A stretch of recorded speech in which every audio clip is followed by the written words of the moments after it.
सभी विद्यार्थियों को नमस्कार। राजस्थान के इतिहास में सहयोग की नीति के टॉपिक को आगे बढ़ाते हुए आज हम देखेंगे बीकानेर के शासक राय सिंह के द्वारा किस तरह से मुगलों का सहयोग किया गया। ये सहयोग की नीति का ही जो टॉपिक है वो चल रहा है। इससे पहले हमने देखा था कि किस तरह से आमेर के शासक मान सिंह ने मुगलों के साथ, विशेषकर अकबर के साथ उनके संबंधों की या सहयोग की बात की थी। और अभी हम देखने जा रहे हैं बीकानेर के शासक राय सिंह, उनकी क्या कुछ भूमिकाएं रही। लेकिन बीकानेर के शासक राय सिंह की भूमिकाओं का या उसकी उपलब्धियों का या उसके सहयोग की बातों की चर्चा करने से पहले हम बीकानेर के बारे में कुछ जानकारी प्राप्त करते हैं। यानी बीकानेर जो राज्य है उसकी ऐतिहासिक पृष्ठभूमि क्या कुछ है, या राय सिंह के शासक बनने से पहले का बीकानेर का इतिहास कैसा है, इसके बारे में हम इस वीडियो में जानकारी जुटाएंगे। तो बीकानेर की अगर ऐतिहासिक पृष्ठभूमि की बात की जाए तो हम कह सकते हैं कि बीकानेर है वो राठौड़ राज्य का दूसरा सबसे बड़ा राज्य था। यानी पहला हो गया मारवाड़ यानी जोधपुर, चूँकि जोधपुर को बसाने वाले थे राव जोधा, और राव जोधा के एक पुत्र जिसका नाम बीका था, उनके द्वारा बीकानेर राज्य की स्थापना की गई। यानी राठौड़ वंश का राज्य जोधपुर था और राठौड़ वंश का राज्य बीकानेर था। तो बीकानेर राज्य की स्थापना से पूर्व यह जो क्षेत्र है वो जांगल प्रदेश के नाम से जाना जाता था। और राव जोधा के पुत्र बीका ने अपने चाचा कांदल के साथ और बिद्दा के साथ मिलकर के इस क्षेत्र में अपना झंडा गाड़ा या अपनी विजय को सुनिश्चित किया।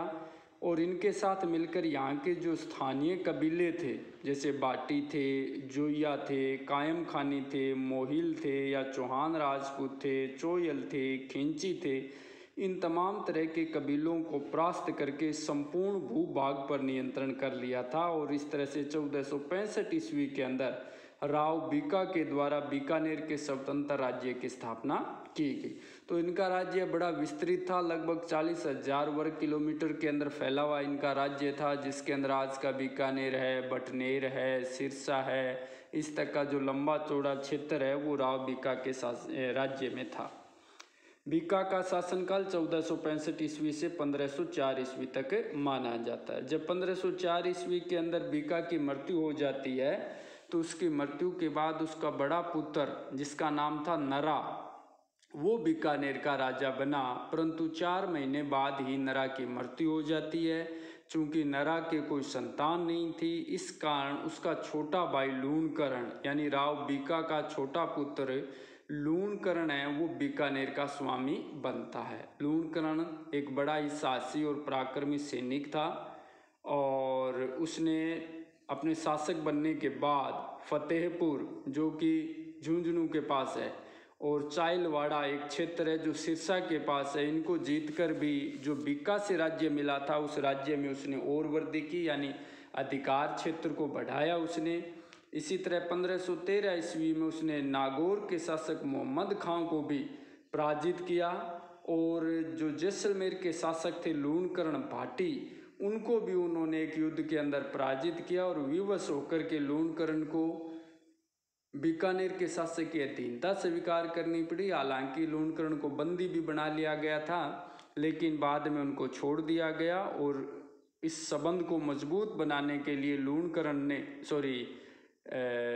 जैसलमेर के भाटी लूणकरण ने अपनी कुछ पुत्रियों का विवाह है वो लूणकरण के पुत्रों के साथ भी किया था।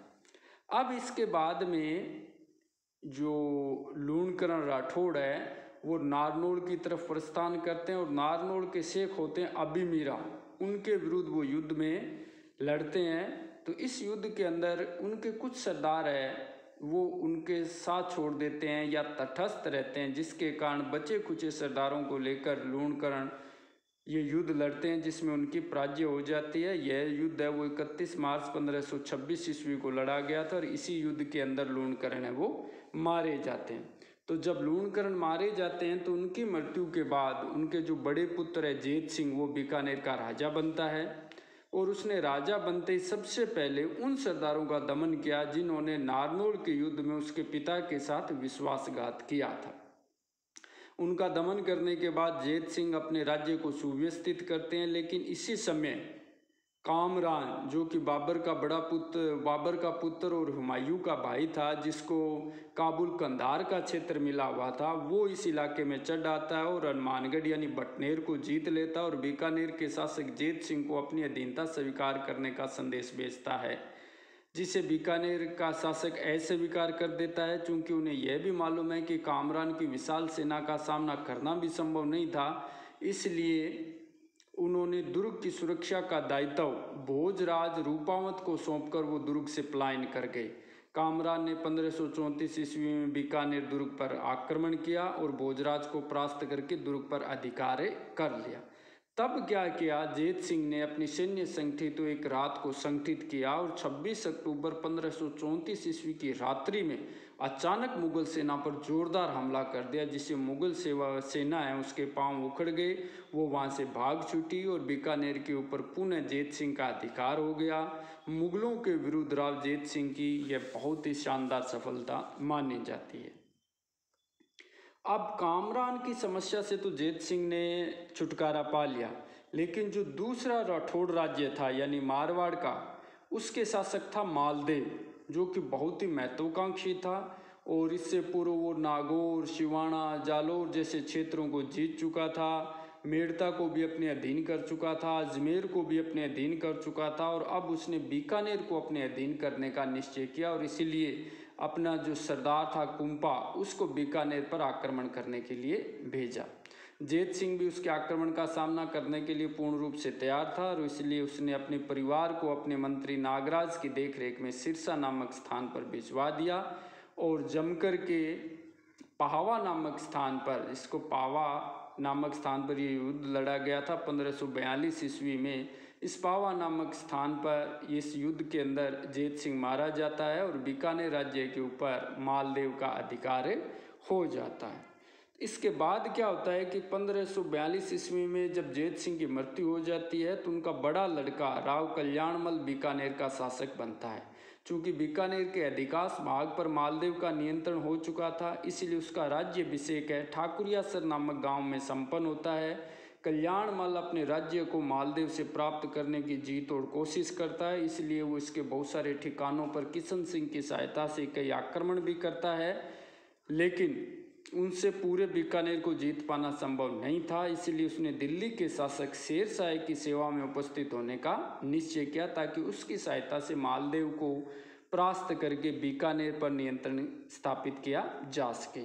दूसरी तरफ मेड़ता, जो कि वहाँ भी राठौड़ों का शासन था, वहाँ के शासक वीरमदेव को भी मालदेव ने पराजित कर दिया था, इसलिए वीरमदेव भी शेरशाह की सेवा में जा पहुंचा। यानी कल्याणमल और वीरमदेव दोनों शेरशाह की सेवा में जा पहुंचे और इन दोनों ने शेरशाह को मालदेव के विरुद्ध उकसाने का काम किया। और वैसे मालदेव शेरशाह समय भी बड़ा महत्वाकांक्षी था, इधर मालदेव भी बड़ा महत्वाकांक्षी था और शेरशाह चूंकि अब बंगाल, बिहार, आगरा, दिल्ली का पूर्ण बादशाह या शासक बन चुका था, तो उसके लिए मालदेव जैसे शक्तिशाली शत्रु को पराजित करना भी बहुत ज़रूरी था। इसलिए वो खुद भी चाहता था कि मालदेव को पराजित किया जाए। इसी कड़ी में फिर मालदेव के ऊपर शेरशाह आक्रमण कर देता है। जनवरी 1544 ईस्वी में गिरी सुमेल नामक स्थान पर यह युद्ध लड़ा गया, जिसमें मालदेव है वो किसी षड्यंत्र का शिकार हो जाते हैं, जिनकी चर्चा हम पहले कर चुके हैं। वो युद्ध क्षेत्र से पलायन कर गए और जेता व कुंपा, जो इसके साहसी सरदार थे जिन पर उसने विश्वासघात का आरोप लगाया था, वो बड़े साहस के साथ है वो शेरशाह का मुकाबला करते हैं, जिसके अंदर दोनों इस युद्ध में खेत रहते हैं।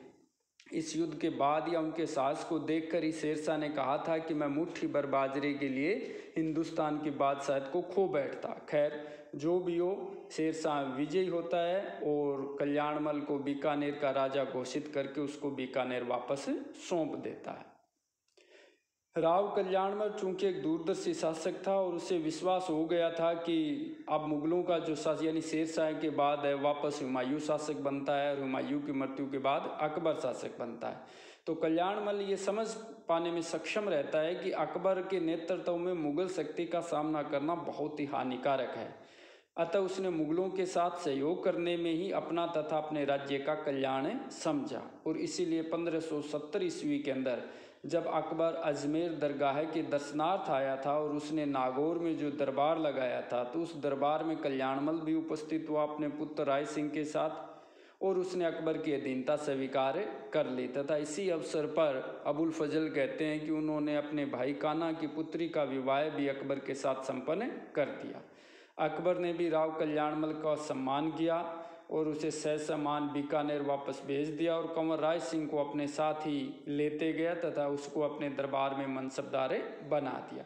इस तरह से अकबर के साथ एक सहयोग की नीति की शुरुआत होती है और 1574 ईस्वी के अंदर जब कल्याणमल की मृत्यु हो जाती है तब राय सिंह बीकानेर के शासक बनते हैं। और राय सिंह के समय में मुगल और बीकानेर सहयोग है वो अपने चरम पर पहुंच जाता है, यानी बड़े स्तर पर इस सहयोग की नीति को हम अगले वीडियो के अंदर देखेंगे। तब तक के लिए आप सबको बहुत बहुत धन्यवाद।